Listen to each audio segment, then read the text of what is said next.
John and Lee, state Republicans argue people who are afraid of being victimized should not be stopped from protecting themselves immediately. But Democrats disagree and have been trying to reinstate the waiting period since last fall. East Madison community members say they are sick and tired of gun violence. Unfortunately, in this situation that we saw in my district, in the middle of a neighborhood with hardworking people that are going in and out and trying to take care of their families, and a young woman who's trying to live her life to her fullest and follow all the rules of society. We didn't have that 48-hour waiting period, and this young man was able to get this firearm, and there's unimaginable grieving going on right now, and we are better than that. Since October, Democrats have pushed efforts to reinstate the waiting period, saying the gun lobby is to blame for lifting the restriction.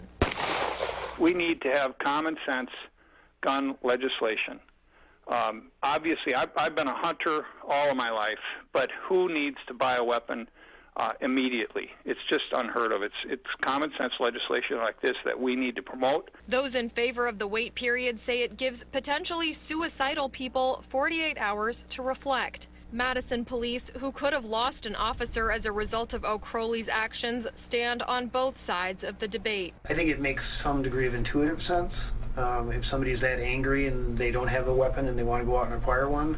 But, you know, there's also the likelihood that there are other weapons that they can acquire that aren't firearms. We know from nonpartisan polling that regardless of who people are voting for president or for governor, that people very strongly believe in background checks, and that people very strongly believe in the waiting period.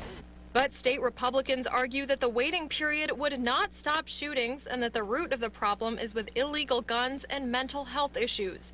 We won't know for sure if a waiting period may have altered O'Crowley's plans and spared Nosal's life, but lawmakers say Tuesday's homicide is sure to add to the dialogue to come.